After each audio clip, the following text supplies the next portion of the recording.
Halo sobat semua, jumpa lagi dengan Denbagose Channel. Bagaimana kabar sobat semua? Sebelum kita mulai cerita ini, ayo silakan subscribe, like, komen, share dan nyalakan loncengnya untuk mendapatkan notifikasi terbaru ketika Mimin upload videonya. Bab 1421, Bailey Zhu sudah akan mati. Ceomeng, ini sudah larut, kamu mau pergi kemana?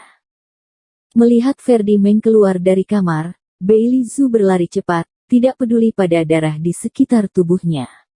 Sekarang harapan keluarga semua jatuh pada dirinya. Jika Ferdinand pergi, maka keluarga Zhu mereka sudah akan tamat. Ferdinand terkejut ketika dia melihat bahwa Bailey Zhu dan yang lainnya dipukul sampai wajah mereka berdarah, tetapi dia sudah memutuskan bahwa saudara senior telah pergi, jadi baru muncul. Saudara senior sudah pergi, untuk apa dia masih tinggal di sini? Kalian yang tidak tahu diri, sekarang akhirnya tahu seberapa baik saudara seniorku, kan? Sudah setua ini tetap tidak berguna. Saudara senior adalah pria sejati. Dia tidak pernah melakukan apapun kepada wanita tua, orang lemah, anak-anak, menyelamatkan orang mati dan menyembuhkan yang terluka. Dia adalah tuan yang sejati. Tapi sekarang saudara senior marah dan memukuli semua orang, menunjukkan bahwa mereka telah membuat kemarahan saudara senior sampai batasnya. Bisa-bisanya mengirimkan Nona Zhu ke kamarnya. Orang-orang dari keluarga Zhu benar-benar sedang mencari mati. Aku tidak pergi, apakah menunggu kalian menraktirku makan cemilan? Ferdinand mendengus dingin dan pergi tanpa melihat ke belakang. Orang-orang keluarga Zhu tercengang, terutama Bailey Zhu, wajahnya penuh dengan keputusasaan. Semua ini salah Thomas dan Melissa, si pelacur itu. Pasangan murahan itu sedang mendorong keluarga Zhu ke jalan buntu. Yantono Zhu menggertakkan gigi. Sekarang Ceomeng sudah pergi. Kita sudah tamat, kali ini benar-benar sudah tamat. Ferry Zhu bergumam bahwa rantai modal keluarga Zhu sekarang telah rusak. Sus Medical Beauty awalnya adalah perusahaan cangkang berumur pendek, menggunakan rantai modal Zus Pharmaceutical Co., Ltd. Memblokir kekurangan yang awalnya ada, ingin kembali mengembangkan, terakhir malah berhenti di sini. Kemunduran dan kehancuran Zus Pharmaceutical Co., Ltd. juga merupakan pukulan besar bagi mereka. Banyak orang di industri ini tidak optimis tentang Zus Medical Beauty yang telah bertahan lama. Tanpa investasi, mereka hanya bisa menunggu sampai mati. Thomas, aku pasti tidak akan melepaskanmu, bajingan. Bailey Zhu menyemburkan darah dengan wajah pucat dan jatuh ke tanah. Ferry Zhu dan Yantono Zhu membantu ayah mereka berdiri dengan cepat.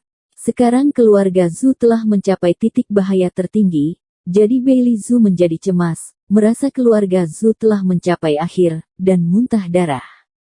Ayah, kamu baik-baik saja, kan? Ayah, cepat bangun. Ferry Zhu dan Yantono Zhu memanggil lagi dan lagi. Kakak kedua, kamu tidak boleh jatuh. Kakak kedua, kami masih harus mengandalkanmu untuk keluarga Zhu. Rian Zhu berkata sambil menangis. Semua orang keluarga Zhu berkumpul di sekitar sini. Aku mungkin sudah tidak bisa lagi, kali ini, keluarga Zhu kita mungkin benar-benar sudah akan tamat. Bailey Zhu berkata dengan wajah yang sulit, suaranya sangat parau. Seluruh tubuhnya lemas dan tidak berenergi seperti sebelumnya. Tidak akan kakak kedua. Kamu akan baik-baik saja. Rian Zhu menggenggam erat tangan Bailey Zhu, menunjukkan hubungan persaudaraan yang erat. Kakak, situasi ayah saat ini benar-benar terlalu sulit. Ferry Zhu melihat ke arah Yantono Zhu dengan kesedihan dan penderitaan di wajahnya. Wajah Bailey Zhu sangat pucat, pertama dia dipukuli oleh Thomas Qin, lalu cemas, belum lagi bahwa Bailey Zhu berusia 70-80 tahun, bahkan jika dia masih muda juga tidak bisa menerima semua hal ini. Panggil adik ketiga pulang. Yantono Zhu berkata dengan suara yang dalam. Adik ketiga apa dia akan kembali? Ferry Zhu bertanya dengan suara rendah. Bagaimana keadaan ayah sekarang? Ayah saja sudah mau pulang, apakah masih ada masalah yang tidak bisa diselesaikan? Cepat telepon adik ketiga. Yantono Zhu berkata dengan marah, masalah sudah seperti ini, Bailey Zhu bisa mati kapan saja. Hati Rian Zhu bergetar, tampaknya kakak kedua sudah tidak bisa lagi. Bisa-bisanya harus memberitahu kerabat dekat mereka. Feri Zhu memutar nomor adik ketiga dengan gemetar. Ketika Santo Chen meninggalkan keluarga Zhu, dia baru berusia 18 tahun. Sekarang belasan tahun sudah berlalu, tidak tahu anak nakal dulu masih bisa berbalik atau tidak. Halo. Setelah panggilan itu dijawab, wajah Feri Zhu sangat gugup, bahkan sedikit bersemangat. Sudah lebih dari belasan tahun, Santo, aku tidak menyangka kamu benar-benar masih ada, dan belum pernah mengubah nomor teleponmu. Feri Zhu berkata dengan cepat. Santo Chen berdiri di atas gedung dengan ekspresi muram, dia telah menunggu lebih dari 10 tahun untuk panggilan ini, dan inilah yang paling dia takuti. Mungkin ponsel ini tidak akan pernah berdering, tetapi ketika benar-benar berdering, bisa jadi ayah yang tidak bertanggung jawab itu sudah meninggal. Hati Santo Chen takut tapi juga tidak bisa tidak dijawab. Ada apa? Katakan saja, aku tidak punya waktu. Santo Chen berkata rendah. Santo, ayah kita sudah akan meninggal. Feri Zhu berkata dengan suara rendah. Di ujung telepon, Santo Chen menarik napas dalam-dalam dan ekspresinya sedikit berubah. Meski terpaksa pergi dari awal, bisa dianggap seperti diusir, tetapi bagaimanapun juga, seseorang memiliki perasaan. Kalau tidak ada perasaan, maka itu adalah robot. Bagaimanapun, Bailey Zhu adalah orang yang memberinya kehidupan. Meskipun dia membenci pria itu, tetapi kematian adalah hal besar, dan ayahnya sudah akan mati.